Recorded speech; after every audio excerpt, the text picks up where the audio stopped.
Recorded live from the Maddie Johnson podcast studio at GOT Sound Studio in Columbia, South Carolina. This is the All About Nothing podcast. The views expressed on this program are the opinions of the host.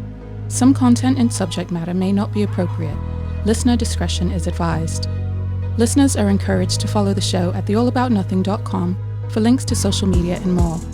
Listeners can call the show at 803-672-0533. Thank you for listening. Welcome to another episode of the All About Nothing podcast. This is episode 117, and this week I have invited Daniel Duncan, who is the Democratic nominee for South Carolina House District 14 for South Carolina. And I get that I repeat that redundantly. I just want to make sure that people understand that this is a legislative House seat here in the state of South Carolina, and that I have a fundamental belief that South Carolina, as well as other states, that the House, Senate, inside of the state is ultimately where the biggest decisions that affect us as people that live in these states, this is where things are the most important. This is where the decisions are made. This is where the votes are cast that affect us on a daily, weekly, yearly basis. So I also want to acknowledge that we are recording this on June 24th. And this episode is being released on July 11th, which is a few weeks away. But I have to acknowledge the historic breaking news that happened this morning. The news this morning being that the Supreme Court voted in favor of overturning Roe v. Wade. And I bring that up because it's not necessarily that they are saying, the Supreme Court is saying that Roe v. Wade is not fundamentally important. It's not that they're saying that this is not something that should be acknowledged. What they're saying is that there is no right for the federal government to uphold any of those liberties, that they are basically turning it over to the states to make decisions for themselves. And there is a problem in that when you consider that, in my opinion, the federal government should be protecting liberties across the board, regardless of sex, gender, whatever persuasion you are. These are all things that fundamentally should be held under the Constitution. And what the Supreme Court has done today is basically say this, that the Constitution does not protect a woman's right to their own health care. And I know that abortion is one of those very hot topics that is included in that, but ultimately this is a right for women to choose how they handle their own health care, whether it's pregnancy or not pregnancy. Anyway, I say all that. I want to open the floor. Daniel, welcome very much to the show. Again, House District 14, South Carolina State Legislature.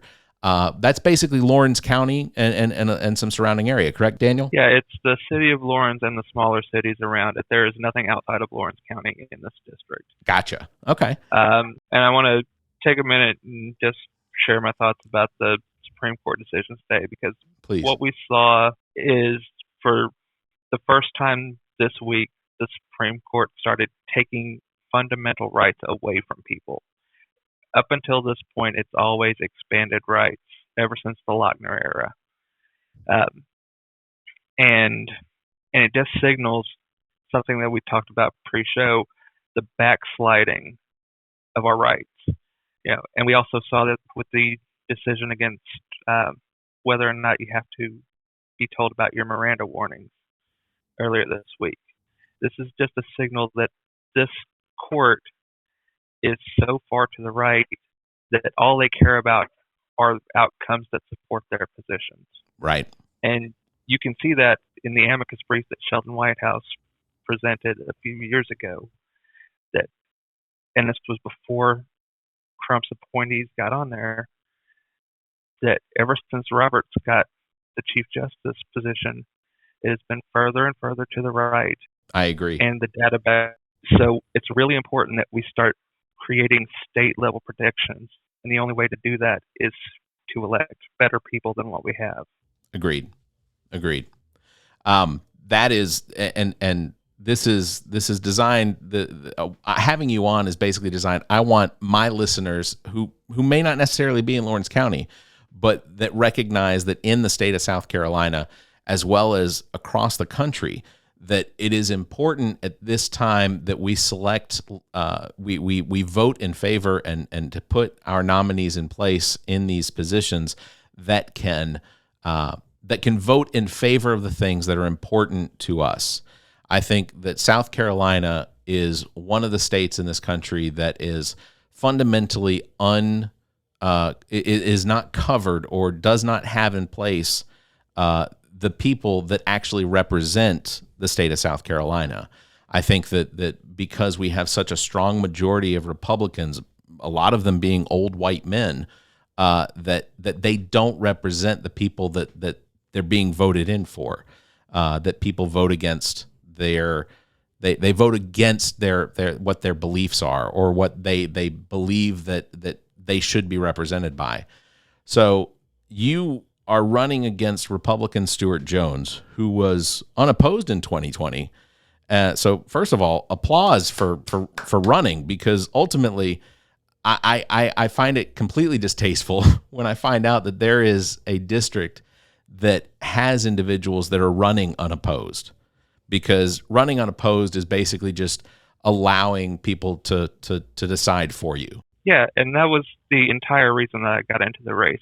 Whenever I first got into it, I thought I was just going to be a name on the ballot, because I had just gotten involved with the local Democratic Party, and I started watching the candidate filings and saw that there were literally no Democrats signing up to run for any level, whether it's a county administrative position, U.S. Congress, or our House seats. Right. And about a week into the 2-week filing period, I started asking questions. I was like, hey, where are these candidates that I'm supposed to be supporting? What is this party for if we don't have candidates? And I was like, okay, I could go Duncan against Duncan and go for U.S. Congress, but I don't have $3,500 to spare. Yeah. But I can throw $200 away if I have to, just so that somebody's name is on the ballot. Yeah, then absolutely agree. That's I think that's one of the things that Stuart Jones ran unopposed in 2020. He did have someone running against him, Garrett McDaniels, in a special election back in 2019, which was I can't really call that a referendum on Democrats, because it was a complete blowout, right? As far as election goes, Jones won by 588 votes. I mean, not a blowout. It was only 588 votes that Jones won by. Yeah, and there were only like 5,000 people that voted in that election. Right. There are 40,000 eligible voters in this county, and I think like 28,000 in this district. So it basically just hit at a bad time. Yeah. And particularly with our new district map that doesn't cut the city of Lawrence in half, all of our neighbors can actually vote for the same people now. Gotcha. And the good part about that for me is I used to run the only Waffle House in this district for 4 years. I've cooked breakfast for all these folks. Absolutely. So they know me from before I was a truck driver. And I'm not going to say I was the best person to ever run a Waffle House, but I was consistent. I was always there, and I could sling some hash browns and eggs really quickly. So I imagine I made a lot of people happy. I think I have to be honest. I think that one of the greatest positions for someone to be in, as far as like, is the Waffle House cook or the Waffle House, like, because, and I say that, and first of all, I'm gonna start off by asking a question. When you were working in a Waffle House, when you were running a Waffle House, was it before or after the grit sausage egg cheese bowl? It was before that. It was before that. So they used to offer it in basically what was a half bowl, and now they only offer it in a whole bowl, which I'm going to eat the whole bowl. It is. I think that is one of the greatest combinations that they've ever come up with. And now they've come up with other ones. But anyway, this isn't just a plug for Waffle House. I used to make myself like one of those, basically what that was, just whenever I needed to refuel during a shift, I was like, all right, throw food in bowl, throw bowl in mouth, and then get back out there and start cooking again. Yeah. Well, and so one of the things, working in something, in a job like that, being someone that runs a Waffle House and the variety of people that would come in, and the number, you have basically a front row seat to what people are facing on a day-to-day basis. They could come in upset about this or upset about that. So you fundamentally, as a potential likely representative of that area, you have the knowledge of what people face on a daily basis, because you have regulars, but you also have people that are stopping through, or this is the first time they've eaten at that restaurant. So you get to hear them speak, you get to talk to them and have that idea.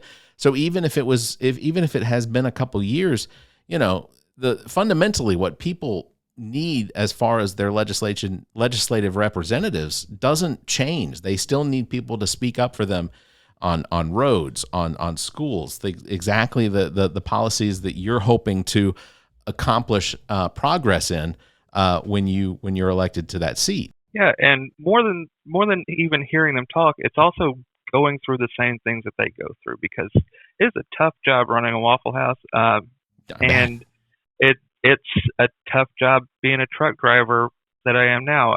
I make a way better living as a truck driver than I did running the Waffle House. The entire time I've lived in South Carolina, I've worked 55 to 70 hours a week trying to get ahead in life, and I know what it's like to be away from my family all of the time and still sometimes miss a power bill. I know what it's like to not be able to afford new tires whenever you pop it on a pothole. And whenever I go out and I talk to voters, that really reaches them. They know that I have done the same things in life that they have. I'm not a crypto miner. I'm not a lawyer. I'm not somebody who comes from family money. God, I wish I was. Don't we all? But I'm somebody who grew up in a house where hot dogs were a luxury, and so I know what the policies that lawmakers pass actually do to people. I know what it's like whenever back in the 80s under Reagan, whenever they cut reduced lunches and free lunch programs and cut the amount of food that schools had to serve, and states had to either pony up the extra or let kids go hungry. Luckily, I lived back in Arkansas, where we had a Democratic administration, and they picked up the extra and made sure that kids had nutritious food throughout the entire time.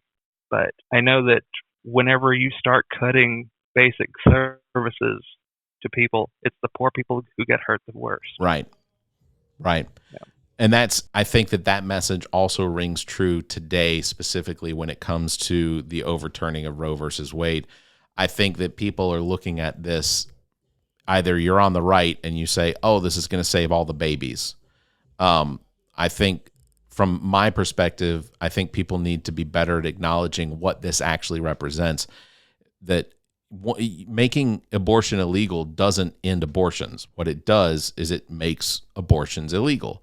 It makes them, it creates a scenario where they are now no longer medically maintained, that it's not a medical procedure anymore, or you have to travel out of state. So back to the portion of where this affects the poor the greatest, is that you are basically burdening someone with the birth of a child because you think that their right to make a decision for themselves is more important to you than the life of that child. So yes, you may prevent that. And it's even worse than that, Barrett, though.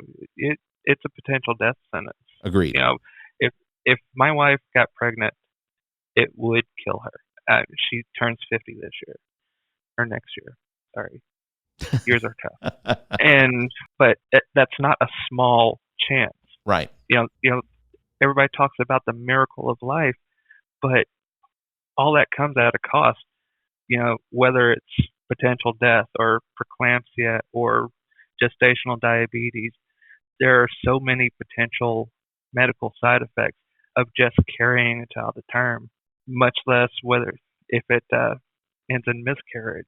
And to force that kind of medical issue onto somebody, it goes against everything that we should stand for. Agreed. I personally look at abortion rights in the view of self-defense rights. Even if you acknowledge that a fetus was a person, you still have a right to defend yourself against somebody who's potentially attacking you.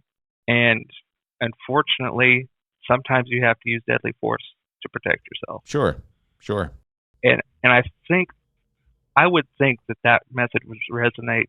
So far, I haven't found anybody that it resonates with. Whenever I very rarely speak about that issue, but most of the people that I talk to face to face, one-on-one, they are actually supportive of at least limited rights to abortion. And Stuart Jones has already said that he will ban everything no matter what. Yeah, I've seen the policies and things that he seems to be standing for as far as his campaign for re-election.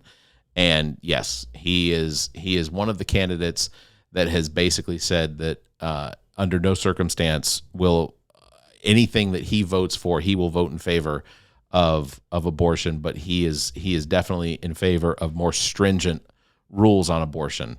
There are states that have trigger laws that will go into effect today on June 24th that will make abortion a felony, and that when that happens, potentially you're looking at doctors being arrested for performing abortions.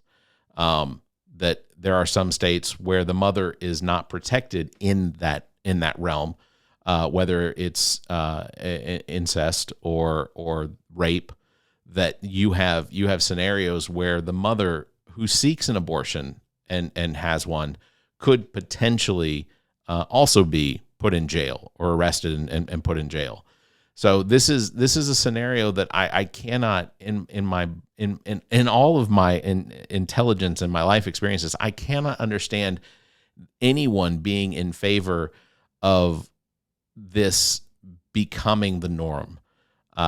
And I get we moved back into the abortion talk, but and we're two men discussing it, but I think that it is ultimately it's going to take moving our legislatures to the left on a topic that should just be recognized as a liberty, and criminalizing abortion and removing the federal protections under Roe versus Wade as a right. I think you look at the potential slippery slope of things like gay marriage being attacked, privacy being attacked, the potential of interracial marriage in states like South Carolina could come under attack based purely on how the decision of this Roe versus Wade was undone.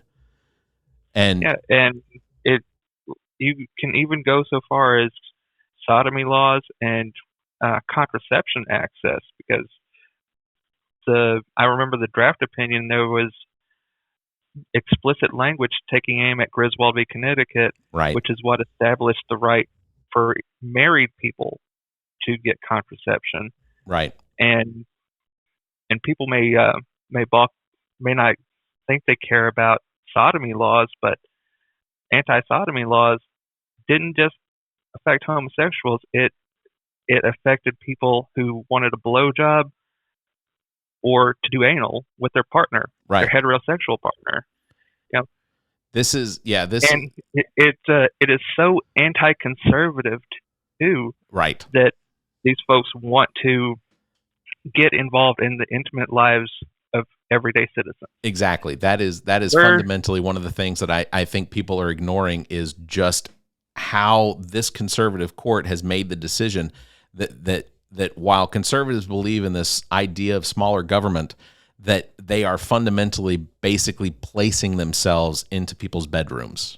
And you would think that libertarians like Stewart would be up in arms about agents of the state invading your personal life. Yeah, of course. And yet the right wing seems to be continuously trying to expand the police state and expand government intrusion into your personal life.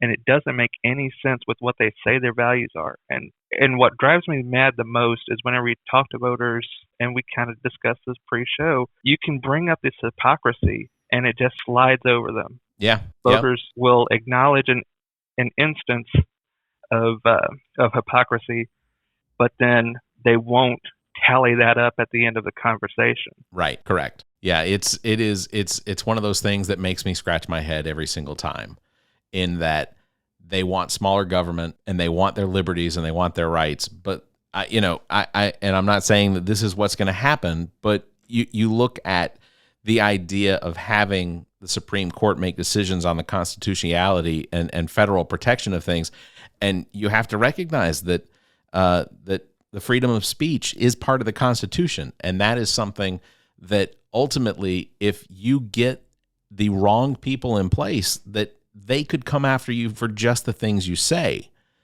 And if they come after the things you say, then you also have to kind of give way to the idea that they could come after you because you may be more willing to protect yourself with the firearms that you own than somebody else. So, it almost reverses the script on the idea that I've always heard after I moved here to South Carolina from Georgia, was this idea that Obama was going to take your guns, or that Clinton was going to take your guns. And I think that people need to start recognizing that the Democrats are not the party of we're going to take things away from you, that Republicans are the party that wants to take things away from you. Here it's your liberties in the sense of women's health care. They want to take away your right to marry whom you want.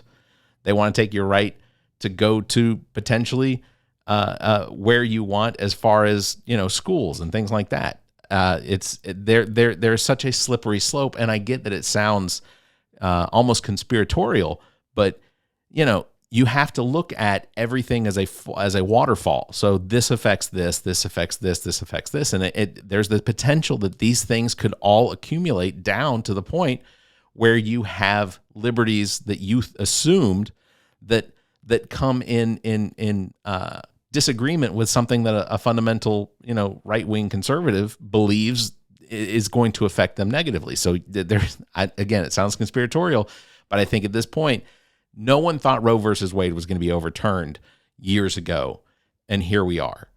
Thought just occurred to me, Barrett, sure, while you were going through that, and I think I might have just cracked the right-wing mindset. Okay. It seems like the only rights that they care about are low taxes and having their guns. And the reason behind that may be, in my head, this makes sense. If I have enough money and if I have enough guns, no one can tell me what to do. And they can't take my rights away if I have money to buy myself out of jail or guns to keep myself from getting arrested.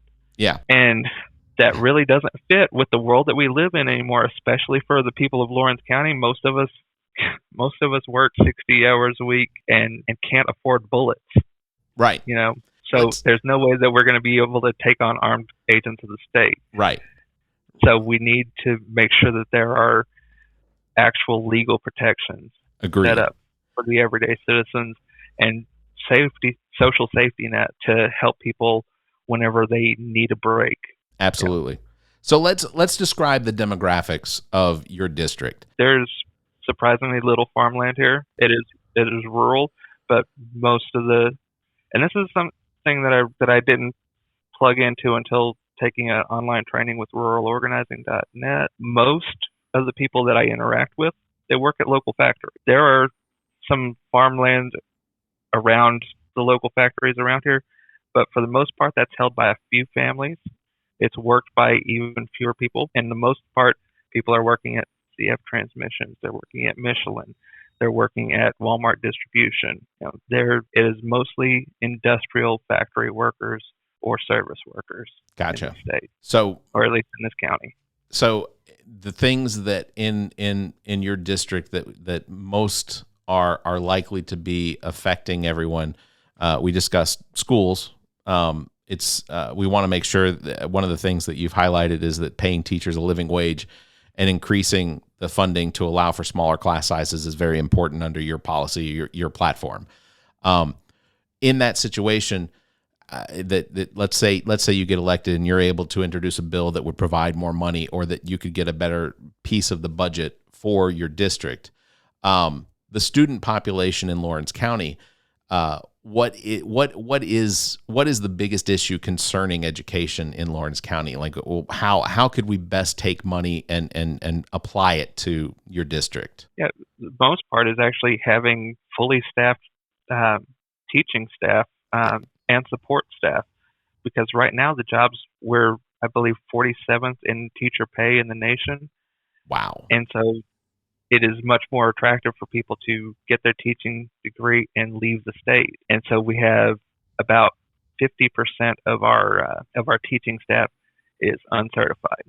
Wow. Yeah. And being uncertified, I guess, also entails that they are not paid at the starting rate that teachers in South Carolina would receive. Yeah. And so we've got people who are doing the job who may be doing a good job at it, but aren't technically qualified. We've got less than enough people to actually do the job properly. So even just doing crowd control in a classroom with the class sizes that we have is tough. Back in 2008, whenever I first moved to South Carolina, I was a substitute teacher full-time at Lawrence District 55 High School. And it was a pretty easy job. You know, you go up, you show up, you put on a nice shirt, and then you just use whatever lesson plan you have. But even just doing crowd control in a class of 35, 40 students, you really lose control of kids quickly. Yeah. If you don't have a commanding presence. Oh yeah, I can see that. Yeah, and so if you're not trained for that job and you're being underpaid to do that job, you're not going to stick around with it. You're going to put in a year maybe and then go find something better to do. Right. And so you've got constant turnover. So making sure that we fund the salaries for that position and making sure that we have enough funds to fill the roster and make sure that there's a teacher in every classroom. That is what we really need. Yeah, no, and I agree. I think that is a terrific platform to be on as far as when it comes to education, because I think ultimately, fundamentally, in South Carolina, one of the things that is going to propel us into the future is specifically education. There is such potential with the schools and the technology that is becoming more and more available here in South Carolina, but you still need the teachers to actually do the teaching. When it comes to the infrastructure in Lawrence County in District 14, just on your average drive to the grocery store, how often do you think that you hit a pothole that's been there for years, that's been there longer than it should have been? Every day, because I live out in the middle of nowhere on a country road. Sure. There was recently a pothole that looked like a cow fell from the sky and created a crater up by Doc Brown's place. And I'll tell you what, I didn't think it was ever going to get fixed, but that's one of Stewart's 100 miles of Lawrence County roads that he got repaired this time. And how many miles? And it just got fixed. Yeah, how many miles of road are there in District 14 that Stewart has not given attention to? About 1,600. 1,600. So he did attack 100 miles of it in the bills that he's able to get taken care of, but we're still lagging behind in about 95% of them. Yeah, and that's roads that were repaved or repaired, and we all know what a repaired road in South Carolina looks like. It's of course 3 scoops of asphalt, patch, barely hit with a shovel, and then you move on. Right. Yeah. Exactly. So, but yeah, it's every day. I can't go a mile down the roads that I live on without only hitting the small potholes, because I'm never going to miss all of them, and that's really tough, especially being a truck driver. Sure. I have a pretty cushy route, but I still hit potholes every day on my route at work. Yeah. That I've been at this route for 2 years now, and the same potholes in front of the water tower at Owings, they are right there, and they're never going away. That's absurd. That is, it's you would think that with the funding that's received from the gas tax already, that having, especially the fact that it maintains a level of jobs that because roads have to be taken care of. That it's just part of natural infrastructure that you have to maintain a certain quality of the roads. For commercial, for residential, this is a fundamental. Like it almost should be included in the Bill of Rights that the state will, like, a state should have a Bill of Rights, and that it should be that we will make sure that the roads are maintained satisfactory to not impact the residents residents or companies in a negative way. And ultimately, with some of these potholes, it's not being taken care of. And it's really dangerous too, especially for truck drivers, because either we have to slow down to make sure that we're traveling at a speed safe enough that if we pop a tire, we don't overturn, or we take the chance and cause accidents whenever our tires do get popped on these potholes. So either way, it's costing every business in this state money. Right. Absolutely. But I wanted to touch on the gas tax, because the gas tax is such a scam. Agreed. All it does is hit the people who actually have to drive back and forth to work or transport goods back and forth. Correct. The roads should be maintained by the people who can afford to, which are all of the business owners and the people who come from family wealth. They're the folks who need the roads to be there to deliver everything back and forth for them. And so I think that roads should be funded through the general fund, which is funded through income tax. Right. We shouldn't be hitting the everyday person with a gas tax just to make sure that they're the ones. It makes sense as kind of a user fee.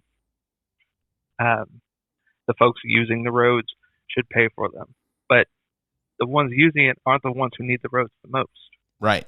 And if you're hitting that as a state income tax, if it's coming out of the general fund that is being collected, then you have to assume that as long as everyone is paying their taxes, then everyone is paying their fair share to make sure that the state roads that are being maintained properly. Because again, properly maintained roads benefit literally everyone. Literally everyone. Yep. And what it does, though, it hits the people at the bottom the most, because we're the ones who not only paying more in gas tax because we drive the shittiest cars. We drive these old beat up cars that get 17 miles to the gallon. Yeah. I was very fortunate to invest in a plug-in hybrid a few years ago. Got it on clearance at Vic Bailey, and because I'm a value shopper, man, I will find a deal on everything before I buy it. Yeah, I understand that. I'm the same way. But like my wife, she drives a 2016 Durango, which is still a very nice vehicle. Sure. But it only gets 19 miles to the gallon. Right. So she's paying more in gas tax than Henry McMaster is. Agreed. Yes. But the roads, whenever you hit these potholes, the poor people have the shittiest tires, so they pop quicker. Right. And we can only afford to go over to Tire Pro and get a $20 or $30 used tire, which is going to pop the next time we hit the pothole. And then it bends up our axles. Right. And then up our alignment. And you've basically just created a loop, because you're not going to take care of the actual problem. We're just applying a Band-Aid to it. Yeah. Totally. Exactly. Totally agree. All right, Nothingers, I want to cue you in about a friend of the pod, Blank Canvas Brand. If you own a business or restaurant and the time has come to build that unique brand, you have got to get a hold of Blank Canvas Brand. Blank Canvas Brand specializes in brand identity, including logos, business cards, flyers, and anything else to promote your business. And now, Blank Canvas Brand offers printing services to help with your clothing needs, including sports teams. I can tell you from our own experience, Blank Canvas Brand is responsible for our logo, as well as the Bowl of Duty bowling team logo, and we couldn't be happier with what's been produced. For more information, you can search Facebook for Blank Canvas, or you can email Blank Canvas at theallaboutnothing.com. That's BLNKCANVS at theallaboutnothing.com. You can find links in the Friends of the Pod section of our website. Visit theallaboutnothing.com. Hey everyone, I want to take a quick moment to mention one of our new sponsors, thepaintedmoment.com. That's thepaintedmoment.com. Check this out. Have you ever taken a photo with your phone or digital camera that would look amazing as a watercolor canvas painting? Well, now there's a website ready to take your photo and turn it into digital painted moments. This is how it works. Visit thepaintedmoment.com, follow the instructions, and your digital photo will be enhanced and returned to you with links on where you can have an image printed to canvas or whatever else you'd like to do with it. We've already got a couple of these enhanced photos hanging around the house, and trust me, you'll love what comes out. Thepaintedmoment.com. Create a painted moment in time from your digital photos. Thepaintedmoment.com. Seriously, check them out today. Thepaintedmoment.com. We have to thank our sponsor, GOT Sound Studio, and its owner and operator, Dominique Stewart, better known as Neek the Geek. GOT Sound Studios offers a variety of recording experiences from music, voice, and instrumental recordings and production, as well as podcasts. GOT Sound Studio is located in Columbia, South Carolina, and operated by the most talented producer and engineer in the business. GOT Sound Studio is a Black-owned business. Bring your recording business needs here. You can find details on their Facebook page or by calling 803-243-2302 or emailing gotsounds@theallaboutnothing.com. That's gotsounds@theallaboutnothing.com. You can find links in the Friends of the Pod section of our website. Visit theallaboutnothing.com. Hello out there in podcast world. I am the dad who dabs. My name is the Diligent Dabber. I am a cannabis enthusiast, patient, product reviewer, and I also make educational videos on YouTube. I have always promoted individual empowerment when it comes to people's experiences with cannabis. My show is a mixture of cannabis news, dad life, industry insider knowledge, and of course, dabs. Join me as I traverse the intricacies of life, the universe, and everything on The Dad Who Dabs. Find it on Spotify with a bonus video version available on YouTube. Hi, this is Matt Villardebeau, candidate for South Carolina House of Representatives, District 26, and you're listening to the All About Nothing podcast. Also want to ask about the expansion of Medicaid to cover the more than 200,000 uninsured and underinsured citizens in the state of South Carolina, because, again, you may be representing District 14, but your votes, as I've spoken with Matt Villardebeau and others that are running for for House seats here in the state of South Carolina, it isn't just your vote affecting the people that you are representing. Your vote affects everyone in South Carolina. So it's important to note that, because South Carolina has one of the largest per capita number of uninsured and underinsured citizens in the country. So expansion of Medicare. What would you do as far as pushing legislation in the direction of expanding Medicaid? I mean, I'll be honest, I'm not a policy wonk. I don't know the right magic words to say, sure, let's make sure we take care of people. I will lean on experts and lawyers to figure out the language for it, but I just want to take advantage of what the Affordable Care Act set up. Agreed. Receive those federal funds that would cover 90% of the cost of this, and the other 10% of that cost would be made up in income tax for the increased demand for medical jobs, which are much higher paying. Right. So it's a win-win-win. Here's. But most importantly, it takes care of the people at the bottom, and it's just like whenever you hit a pothole and it does a little bit of damage to your car, and you hit it again and again and again, and all of that damage builds up, and you get stuck in that loop. The same thing happens whenever you can't get to the doctor. Right. You get an infected toenail, and you can't go get it taken care of, and it keeps getting sorer and sorer, and all of a sudden, you've lost half your foot. Right. And now you can't work. Correct. And now you can't walk to the store. Now you can't take care of yourself. And then you just spiral out of control. I actually saw this happen to my dad back in 2006, 2004, whenever my parents first moved out here. My dad did not realize that a nerve that he had damaged whenever he was 17 years old had re-damaged itself. The pin that they put in place to repair it had come loose, and he was always working all the time. He worked full-time for Walmart distribution. He had to go up to Shelby, North Carolina to work when he moved out here. And so he never had time to go to the doctor, and it was listed as a pre-existing condition because this was before Obamacare. Right. So he couldn't actually get quality care for the problem anyway. And because he ignored this problem, he didn't realize that that nerve went straight to his lung, and his lung atrophied to nothing. So he's running around now with half of a functioning lung. He's still kicking after 16 years, but that is a story that, while the specifics may not be the same, the story repeats itself with so many people across all of South Carolina, other states included. I mean, this is fundamentally an issue with healthcare in the United States, but Medicaid allows for us to provide the attention needed, the medical backing for scenarios like that. In that Medicaid may not be designed to be the greatest healthcare system available, but it is designed to help those that are not necessarily in the upper echelon of income. That there is a system to make sure that there is healthcare available to individuals in order to prevent things like what your father experienced. There is. Go ahead. I'm sorry.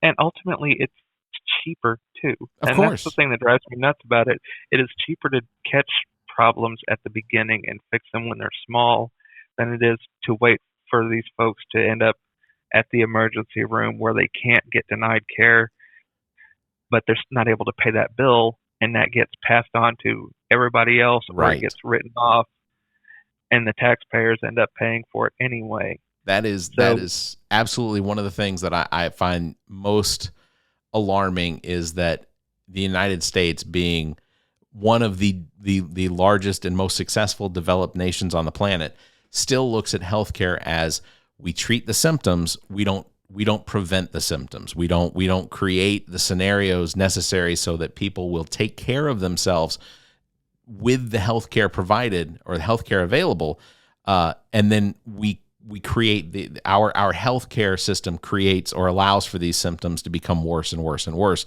Because, as you were saying, your dad, he may not have had time to go to the doctor, or thought that if he went to the doctor that it would take away from his job, and then if he takes away from his job, the potential is that could have a negative impact on the longevity of his job. I mean, there are so many things that work against healthcare in the United States, because people are concerned about how much it's going to cost, how much time is it going to take away from my ability to be able to pay for it, and especially in the poorer communities, Medicaid is something that should be available to anyone that can't afford to pay for their own health care.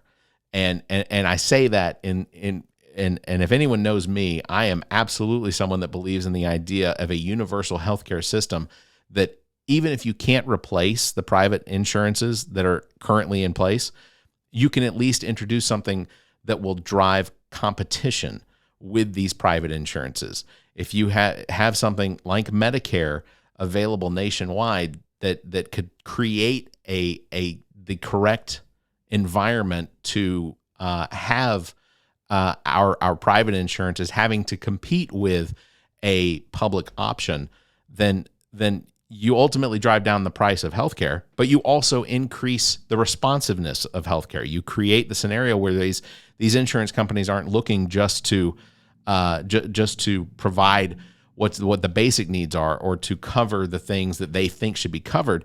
If they're having to compete against something like a Medicare where more things are covered, then it makes those insurances better as well. So I get that people are all in favor of this whole idea that capitalism should be driving everything, and that we as people should be driving the market and capitalism. The problem is that capitalism has overrun us, and we are no longer in control of what's available.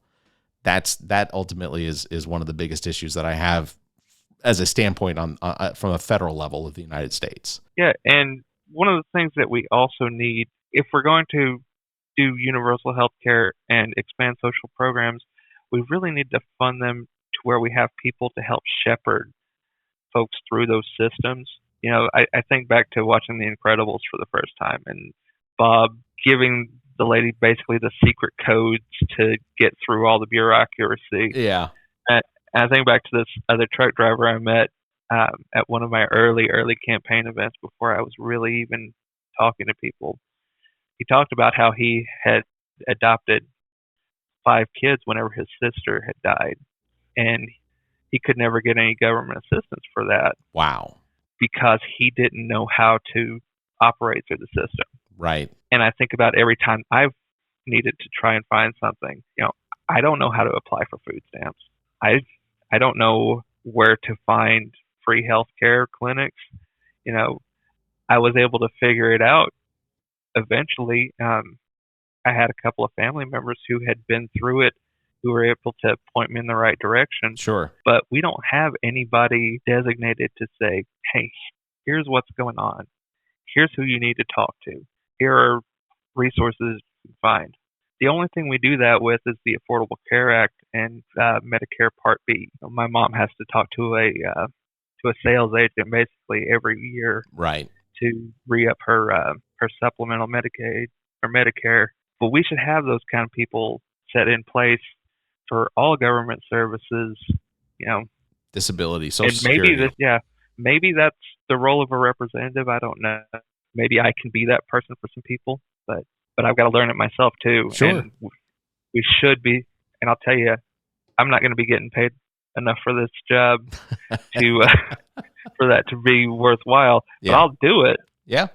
But I would rather set the funding up and create a job for somebody in each county at least to go through and be available to say, hey, here's what's available to you. Go to this office, talk to this person. Yeah, a bureaucratic liaison analyst of some sort. Something that can assist people in maneuvering through the red tape that's put in place, which, again, there should not be red tape. These are social programs that should have an easy application process. And again, I understand, and we've talked about it, we may have talked about it before the show, that there are people that take advantage of things, but ultimately the percentage of people that take advantage of these social programs when they shouldn't do is so much lower than the people that actually benefit from them. So with that said, I think what I want to do is I want to move into just a few of the questions that I would present to basically any of the candidates that come on our show. And one of the things that fundamentally I think would assist South Carolina in raising money for taxes and providing money for roads and schools and things like that is the legalization and decriminalization, mostly the legalization of marijuana. And I stand by the idea that marijuana in South Carolina should be legal, either both recreationally and medicinally, but the decriminalization for nonviolent offenders. So if someone was arrested for something that was as minor as just carrying. Stop selling, dude. You already got me. 'Cause I'll tell you, whenever I was filling out the normal questionnaire to try and get their endorsement, which I'm still waiting on. Sure. It got really repetitive because for the very first question, I was like, full legalization, recreational and medical, amnesty for nonviolent offenders, expungement of records for nonviolent offenders, give them first crack at licenses. Let's do some restorative justice. Right. For these people that we've put in jail for what is basically harmless. The only thing harmful about it is the black market. Right.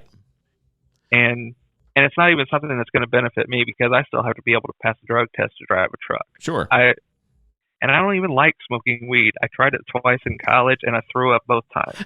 It is not my jam. Your story is similar to my attempt at smoking a cigarette, which was I thought I was going to die, is absolute fact. I thought my lungs had basically gone through enough, and they were like, "I'm done. You're going with me." That was it. But yeah, But what I do see, and something that I connected with Matt about was my father-in-law had Parkinson's, and whenever I met him, he was this 6'4", 208-pound dude that just big, commanding presence.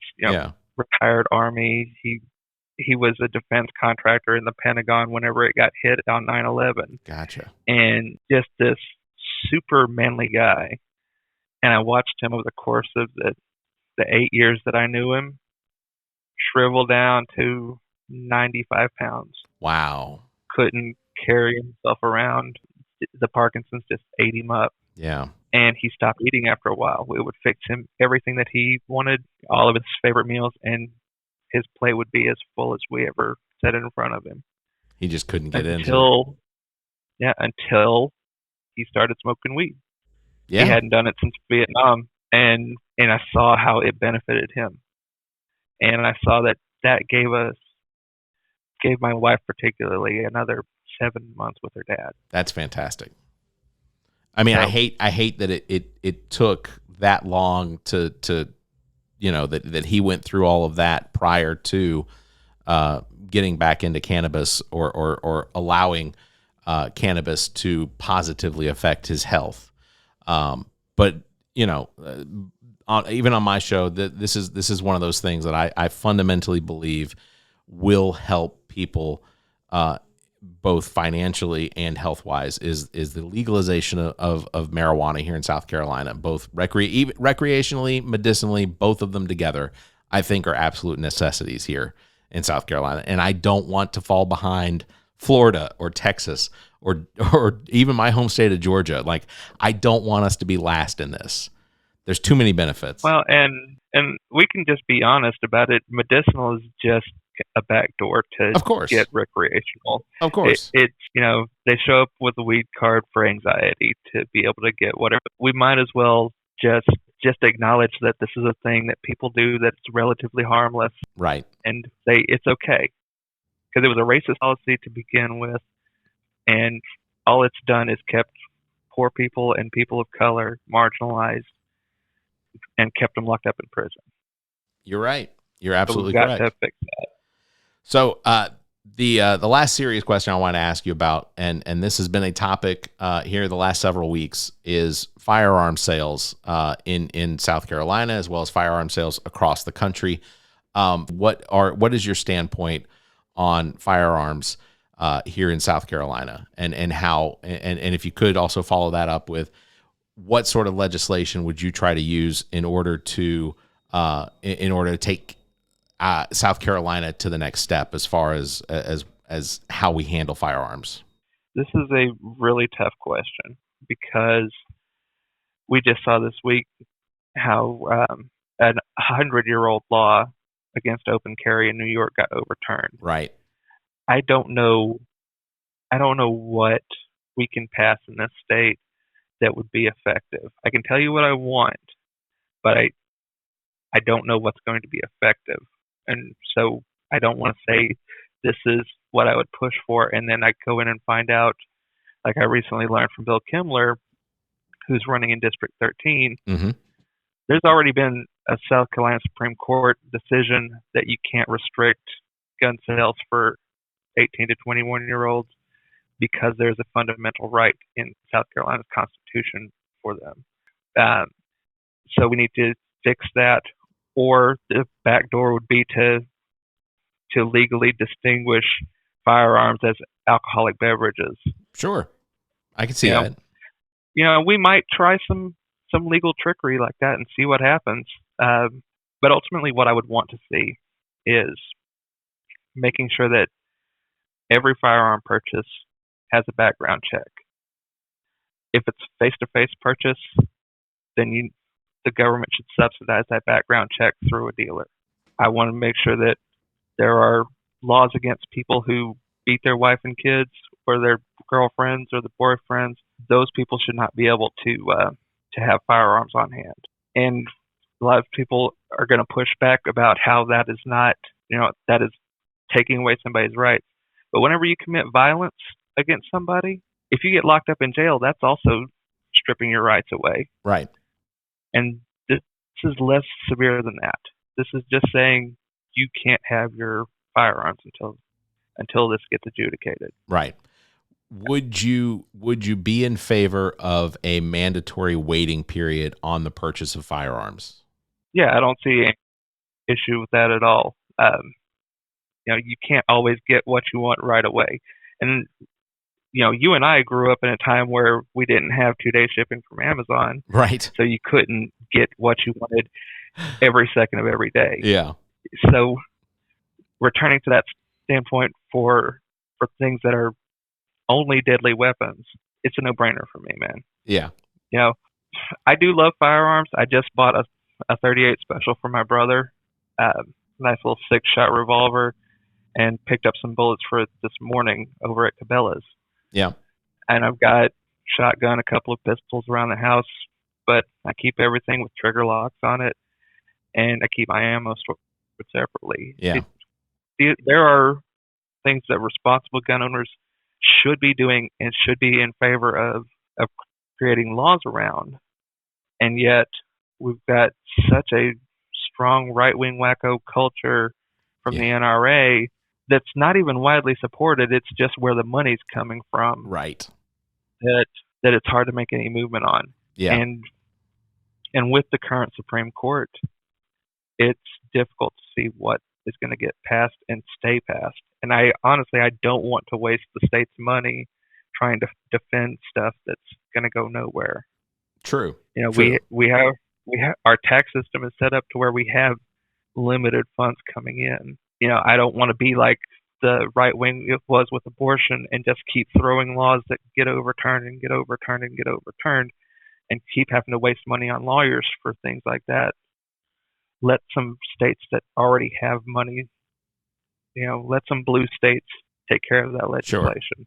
Yeah. We already depend on them to give us our federal tax money anyway. Right. So yeah, I'm happy to keep that going. Totally agree. I think that's fantastic. All right. So the last question I'll ask you, and this is mostly just to appease Trent and Zach who aren't here right now, but if you could pick one superhero from a fictional world to exist in our real world, which superhero would you pick? She-Hulk, no question. Oh, okay. That is not an answer I expected. Why would you pick She-Hulk? She's a super smart lawyer and she'll kick anyone's ass. That works. So, that works. I am very excited about the fact that you picked She-Hulk because I think you're right. I think that she stands for exactly what we need, especially today. Yeah, I've really been enjoying the latest run of She-Hulk comics. I just started buying comics again, and so between that and the series that's coming out soon, absolutely been on my mind a lot. Absolutely. So. I imagine that my excitement will also crest once we get to this the Disney Plus series. So that's fantastic. Well, Daniel, is there anything else that you want to tell my listeners? Because first of all, the thing I want to iterate the most is that you don't have to live in District 14 to make donations to Daniel's campaign. You do not have to. You can check out his website, which will be in the show notes. You can follow him on Twitter, also on the show notes, and Facebook as well. Well, and I appreciate you making the donation ask, because that is the thing that I struggle with the most. Growing up in a household where I was taught that you have to work to earn everything that you get, I literally get mild panic attacks whenever I go to ask people for money. Well, do not hesitate to ask me to ask for money for you. Do not. I will do it in a heart. I will stand up in front of as many people as you want me to ask for money. But here's what helping fund progressive candidates in deep red districts is going to get you. It's going to get us out there talking to the voters that are in our area and firing them up to actually show up to the polls. And whether or not we win, that's more Democrats showing up for your statewide elections, for Secretary of Education, for Lisa Ellis, for Joe Cunningham for governor, for whoever our Senate candidate ends up being, right? For Peggy Butler for Secretary of State. We can pull off, look at the margins that we've had in the past couple of governor's races. It's been slim, but we also haven't had candidates running in the statewide districts in Jeff Duncan's House district. Right. So since we are contesting those seats and we have Democrats running, we can do what they call reverse coattails campaigning, where the people at the bottom are driving votes up the ticket. Right. Absolutely. That was something I wanted to mention as well, that based on the decisions that were made today, or that were handed down by the Supreme Court today, there has never been a more important time to vote on those down ballot votes. You want everything is going to flow up from here. So this idea that, South Carolina, there are so many people that will just pull the red lever, when it comes, I say that figuratively, they're not pulling levers anymore, but they would vote just Republican all the way down the ballot.